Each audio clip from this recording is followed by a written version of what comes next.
Hello everyone, welcome करता हूं मैं भारत पंचाल अगेन आप सबका हमारी नई वीडियो में भारत केमिस्ट्री क्लासेस के यूट्यूब चैनल पर। कैसे हो आप सब। तो चैप्टर चल रहा है भाई हमारा एटॉमिक स्ट्रक्चर या कह लीजिए स्ट्रक्चर ऑफ एटम। आज हम लोग पढ़ने वाले हैं हाइजेनबर्ग्स अनसर्टेनिटी प्रिंसिपल, हाइजेनबर्ग का अनसर्टेनिटी प्रिंसिपल। इसके बारे में हम बहुत सारी चीजें पढ़ेंगे, इसका सिग्निफिकेंस पढ़ेंगे, कहाँ पे अप्लाई होता है, कहाँ पे ये फेल होता है। फिर हम ये बात समझेंगे कि कभी भी कोई इलेक्ट्रॉन न्यूक्लियस के अंदर क्यों नहीं रह सकता। फिर इसके कुछ न्यूमेरिकल देखेंगे। तो पहली बात तो अनसर्टेनिटी का मीनिंग समझिए। अनसर्टेनिटी मीन्स क्या होता है? जो चीज फिक्स ना हो। ठीक है, जो चीज फिक्स नहीं होती उसे ही हम लोग अनसर्टेनिटी कहते हैं। अब हाइजेनबर्ग का अनसर्टेनिटी प्रिंसिपल क्या बोलता है? इन 1927 वर्नर हाइजेनबर्ग। अच्छा, अब कई जगह पे 1926 लिखा हुआ है, मैंने 2-3 बुक्स के अंदर देखा है, वहां पे 1927 है, तो आप 1927 ही मान के चलोगे। उन्होंने क्या बोला? For a moving microscopic particle, अगर एक छोटा सा पार्टिकल मूव कर रहा है, it is impossible to determine simultaneously the exact position and exact momentum of an electron. वैसे इन्होंने जो एक्सपेरिमेंट करके बताया था, इलेक्ट्रॉन पे करके बताया था, बट ये बाकी माइक्रोस्कोपिक पार्टिकल पे भी अप्लाई किया जा सकता है कि अगर कोई छोटा सा पार्टिकल मूव कर रहा है तो हम उसकी एग्जैक्ट मोमेंटम और एग्जैक्ट पोजीशन नहीं बता सकते। मैं आपको ही बोल देता हूं कि एक बंदा आपके पास से निकला और मैं आपसे पूछूं 10 मिनट बाद उसकी पोजीशन क्या होगी या 10 मिनट के बाद उसकी स्पीड क्या होगी, नहीं बता सकते भाई। बहुत सारे फैक्टर्स है जो वेरी करेंगे। क्या पता सड़क बहुत खराब आ गई, बिल्कुल आराम से स्पीड कर ली हो, क्या पता पुलिस वालों ने रोक लिया हो, वो रोक ही दी हो, क्या पता बिल्कुल प्लेन रोड हो, बहुत फास्ट नहीं भागना पड़ गया हो। मतलब बहुत सारी चीजें हो जाती हैं, मैं ये कहने की बात कर रहा हूँ। तो अभी टॉपिक पे आते हैं। तो मैथमेटिकली किस तरह से दिया जाएगा इसको? Delta x into delta P is greater than और equal to h by 4 pi. P मतलब अनसर्टेनिटी इन मोमेंटम।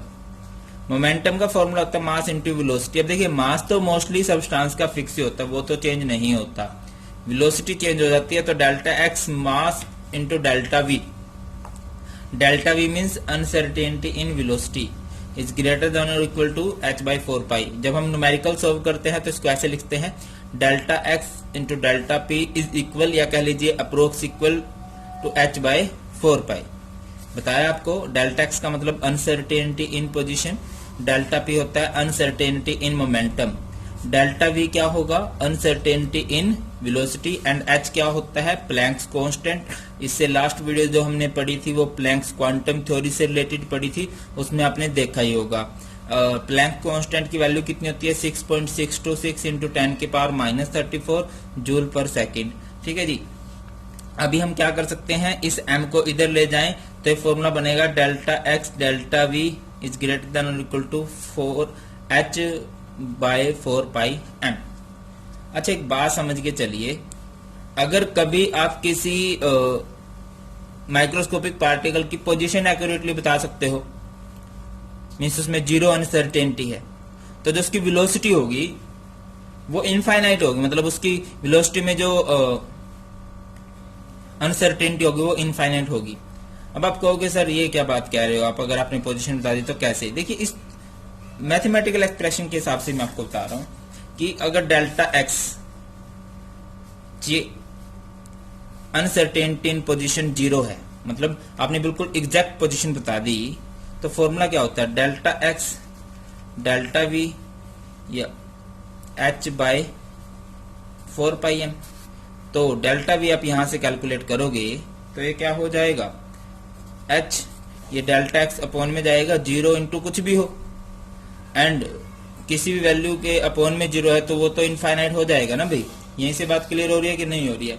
तो बात ये है कि अगर आपको वेलोसिटी के में थोड़ी सी अनसर्टेनिटी है तो वहां पे पोजीशन में बहुत ज्यादा अनसर्टेनिटी होगी, और अगर पोजीशन में कम अनसर्टेनिटी है तो वेलोसिटी में अनसर्टेनिटी ज्यादा होगी। मतलब ऐसा नहीं हो सकता कि आप दोनों को एग्जैक्ट बता सको। क्लियर हुई बात? अभी उन्होंने इस बात को प्रूव कैसे करके दिखाया। प्रूव किया जा सकता है, एक्सप्लेनेशन की जा सकती है कि एक इलेक्ट्रॉन है वो मूव कर रहा है अपने ऑर्बिट में, तो हमने उसकी पोजीशन देखनी थी। पोजीशन को ऑब्जर्व करने के लिए हमने क्या किया, उस पे एक फोटोन डाला, ये एक फोटोन इससे टकरा रहा है जिसकी वेवलेंथ कम है, जिसकी वेवलेंथ क्या है, कम है। तो अभी क्या होगा, ऑब्जर्व करेंगे हम कि हाँ कहां पे टकराया है।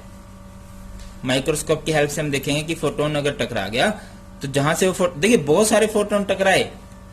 फोटोन आपको पता होगा क्या होते हैं, छोटे छोटे पैकेट्स होते हैं एनर्जी के, छोटे छोटे पैकेट्स होते हैं जो एनर्जी के, उन्हें ही क्या कहा जाता है, फोटोन कहा जाता है। जहां पे फोटोन टकरा के वापस आया, माइक्रोस्कोप की हेल्प से देखा गया कि हाँ यार यहाँ पे वापस आ रहा है, इट मीन्स यहाँ पे वो फोटोन बचता है, सॉरी यहाँ पे वो इलेक्ट्रॉन बचता है। बट आपको पता हो जब इलेक्ट्रॉन पे एनर्जी आएगी, इलेक्ट्रॉन से टकराएगी कोई चीज, मतलब हीट उसके पास आई, तो उसकी वेलोसिटी बढ़ेगी, वो ज्यादा स्पीड से मूव करना स्टार्ट करेगा।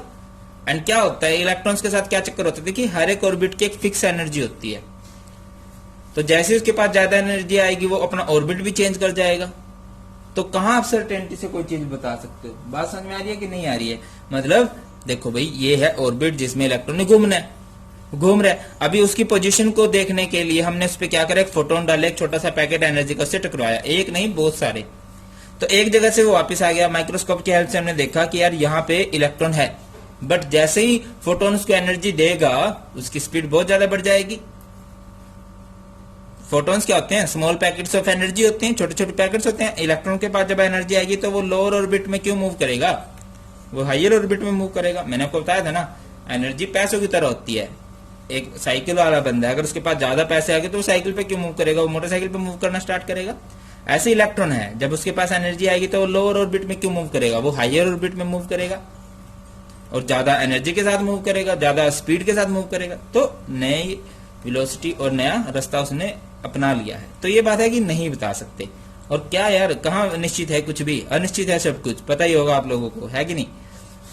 तो चलिए अभी धर्म कर्म की बातें नहीं करते हैं, अगली बात पे चलते हैं, सिग्निफिकेंस, कि कहां पे मैं इसको अप्लाई कर सकता हूं हाइजेनबर्ग अनसर्टेनिटी प्रिंसिपल को।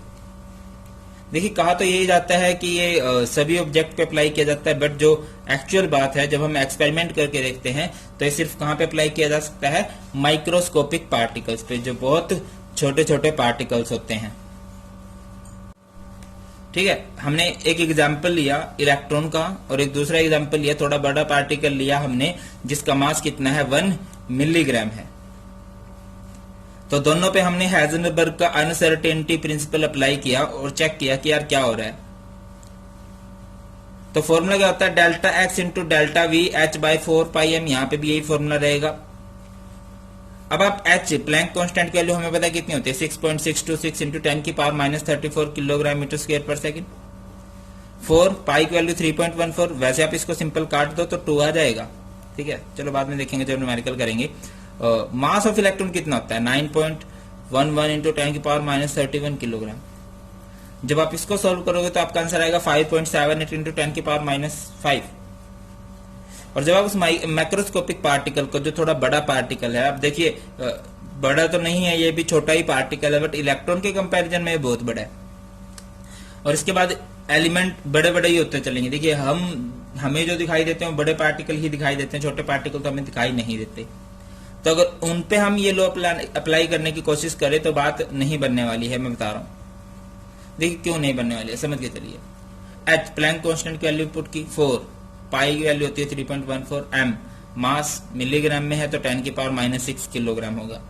जब आप इसको सिंपल आउट करोगे तो आपका आएगा 5.27 इंटू 10 की पावर माइनस 29 मीटर स्क्वायर पर सेकेंड।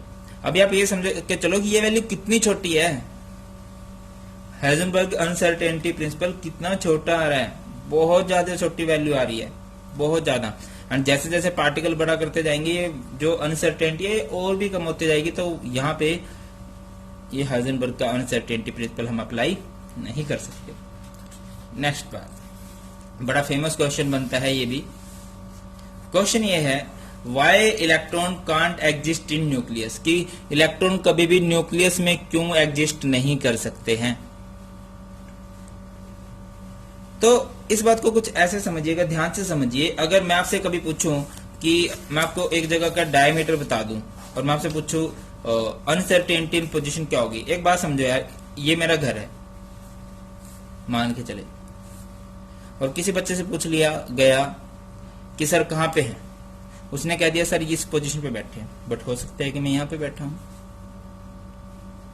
तो मैक्सिमम जो अनसर्टेनिटी हो सकती है वो सारे का सारा ये डायमीटर हो सकता है। सेम स्फीयर में भी यही बात आती है। कोई कह दे यहाँ पे है बट वो बंदा यहाँ पे हो या यहाँ पे हो, कुछ भी, तो मैक्सिमम आप क्या करोगे, डायमीटर मापोगे और वही उसकी अनसर्टेनिटी होगी। तो डायमीटर ऑफ न्यूक्लियस क्या होता है, 10 की पावर -15 मीटर होता है। फॉर्मूला क्या होता है हाइजेनबर्ग अनसर्टेनिटी प्रिंसिपल का, delta x into delta P is equal to h/4π। p momentum का फॉर्मूला, मास इंटू वेलोसिटी, सीधे आप फॉर्मूला भी लगा सकते थे। डेल्टा v का फॉर्मूला यहां से क्या बन जाएगा, h/4π delta x m। h की वैल्यू 6.6 इंटू 10 की पावर -34, 4π की value 3.14। Delta x uncertainty in position, अभी अनसर्टेनिटी इन पोजीशन मतलब किसी भी जगह हो सकता है वो, तो अनसर्टेनिटी इन पोजीशन यही रहेगी जो डायमीटर है न्यूक्लियस का, 10 की power -15। And mass of electron कितना होता है, 9.1 इंटू 10 की पावर -31 किलोग्राम। देखिए हम जो सबसे ज्यादा स्पीड मान के चलते हैं वो मान के चलते हैं लाइट के पार्टिकल्स की, कि जो भी नोन है उनमें सबसे ज्यादा स्पीड से लाइट के पार्टिकल ही मूव करते हैं, और वो स्पीड कितनी होती है, 3 इंटू 10 की पावर 8 मीटर पर सेकेंड। और जब यहां से आप वैल्यू देखोगे, यहां से आप वेलोसिटी कैलकुलेट करोगे, वो आएगी 5.77 इंटू 10 की पावर 10 मीटर पर सेकेंड, जो कि बहुत ज्यादा है, बहुत बहुत ज्यादा है। ठीक है, इतनी फास्टली तो कोई सब्सटेंस मूव ही नहीं कर सकता। तो इसी वजह से इलेक्ट्रॉन हमारा न्यूक्लियस के अंदर एग्जिस्ट नहीं कर सकता। होप कि क्लियर हो गया होगा। चलिए तो अभी देख लेते हैं इसके न्यूमेरिकल्स। पहला न्यूमेरिकल देखते हैं।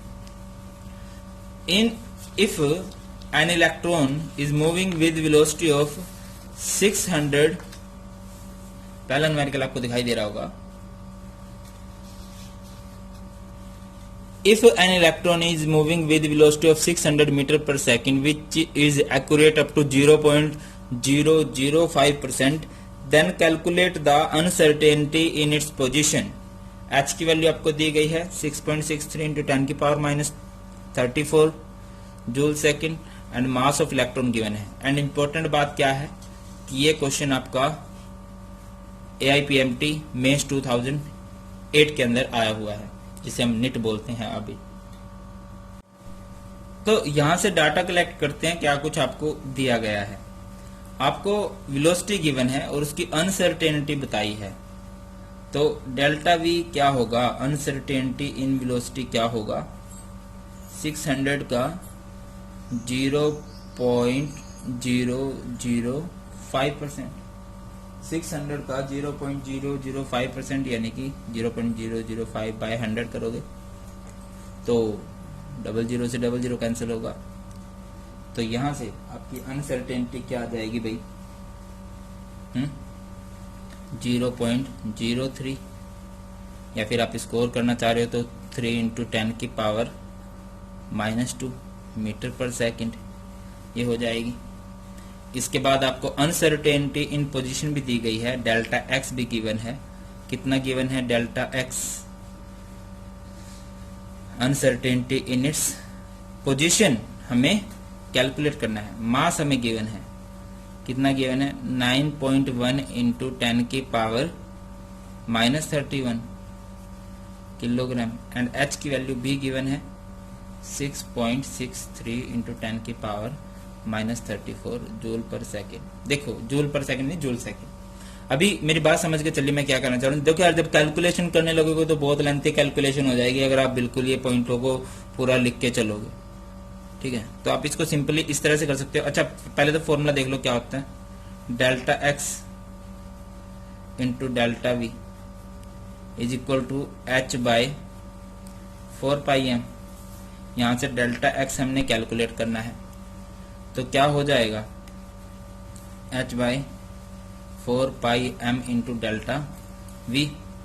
एच प्लैंक कांस्टेंट की वैल्यू 6.6 इंटू 10 की पावर -34 करो टू द 4, एंड पाई की वैल्यू कितनी होती है, 3.14 है ना। एम मास भी गिवन था आपको 9.1 इंटू 10 की पावर -34, आप इसको 9 मान सकते हो, 9 इंटू 10 की पावर 31 इंटू में अनसर्टेनिटी इन वेलोसिटी वो कितनी गिवन है 3 इंटू 10 की पावर -2। तो कर दीजिए, ये आपका 2 हो जाएगा एंड ये आपका 2 2 जा 4 हो जाएगा। 1/2 यानी 0.5 एंड 0.5 9 3 27। ये 10 की पावर -34 है, 10 की पावर -31 है, -31 एंड ये -2 -33, 10 की पावर -34 एंड ये ऊपर जाके +33 होगी, तो ये बचेगा 10 की पावर -1। और यहां से 0.5/27 करके आप लोगों का आंसर आ सकता है 0.5/27 करके आपका आंसर आ जाएगा। क्या आएगा भाई 0.19 करके कुछ आंसर आएगा, तो वो आप लोगों ने आंसर कैलकुलेट कर लेना है। पहली बार ऐसा हो रहा है कि मैं आप लोगों को आंसर यहां तक करवाया भाई, ठीक है। चलिए अगला क्वेश्चन देख रहे हैं हम लोग। तो अगला न्यूमेरिकल देखते हैं। A golf ball has a mass of 40 gram and a speed of 45 metre पर second. If the speed can be measured within accuracy of 2%, calculate the uncertainty in position। NCERT का क्वेश्चन है भाई। आप लोगों को calculate क्या करना है, वैसे delta x uncertainty in position आप लोगों को कैलकुलेट करनी है। कुछ गिवन है, बहुत कुछ गिवन है। मास गिवन है उसका 40 ग्राम, वेलोसिटी गिवन है आपको, स्पीड गिवन है 45 मीटर पर सेकेंड एंड उसमें एक्यूरेसी बता रखी है। मतलब डेल्टा वी आप कैसे कैलकुलेट करोगे अनसर्टेनिटी इन वेलोसिटी। 45 का 2%, 45 इंटू 2/100, तो ये कितना आ जाएगा 90/100। 90/100 को हम 0.9 लिख सकते हैं, ठीक है। अब बस क्या है, फॉर्मूला लगाना है। तो क्या बनेगा फॉर्मूला, delta X is equal to h/4 pi m delta V. h की वैल्यू कितनी होगी 6.6। ये मैं आपको न्यूमेरिकल्स के लिए बता रहा हूँ। 4 पाई कितना होता है 6.6 इंटू 10 की पावर -34 होता है यहाँ पे। ये होगा 3.14 m। मास भी आपको गिवन है 40 एंड ये 0.9 कर दीजिए, ये 2 आएगा, ये यहाँ से 2 आ जाएगा, ठीक है। ये कितना आ गया 0.5, 1/2 0.5 हो गया ना भाई। और ये 40, इसका पॉइंट हटाओगे ऊपर 10 लगेगा, फिर इसका 0 कैंसिल हो जाएगा, इसका पॉइंट हटाओगे तो ऊपर 10 लग जाएगा, इससे इसका 0 कैंसिल होगा, 4 9 36 होगा इंटू 10 की पावर -34। इसके बाद आप लोगों ने आंसर कैलकुलेट कर लेना है, ठीक है, जो आपका आंसर आ जाएगा। क्लियर। तो चलिए नेक्स्ट देखते हैं। नेक्स्ट न्यूमेरिकल है a microscope using suitable photon is employed to locate an electron in an atom with in distance of 0.1 angstrom but is the uncertainty involved in the measurement of its velocity. ये भी NCERT का question है और ये मैं चाहता हूँ ये आप लोग खुद करें, बहुत आसानी से किया जा सकता है, कुछ भी मुश्किल है नहीं। और मुश्किल आ रही है तो मुझे बता दीजिएगा। तो ये था जी अपना सिंपल सा हाइजेनबर्ग का अनसर्टेनिटी प्रिंसिपल। आई होप की वीडियो आपको अच्छी लगी है, सब कुछ समझ में आ गया है। तो शेयर जरूर कीजिए अपने सभी फ्रेंड्स के साथ, क्लासमेट्स के साथ, स्पेशली उन बच्चों के साथ जो केमिस्ट्री में प्रॉब्लम फेस करते हैं। नेक्स्ट वीडियोज किन टॉपिक से रिलेटेड चाहते हो आप मुझे कमेंट करके बता सकते हो भाई। और अगर आपको इस लेक्चर के पीडीएफ नोट्स चाहिए या केमिस्ट्री के किसी भी चैप्टर के पीडीएफ नोट्स चाहिए तो वो आपको मेरे अनअकैडमी चैनल से मिल जाएंगे, वो सभी फ्री ऑफ कॉस्ट है। एंड जेईई मेंस और नीट के प्रिपरेशन भी मैं अनअकैडमी पर करा रहा हूँ, उससे रिलेटेड भी वीडियो लेक्चर आपको फ्री मिल जाएंगे।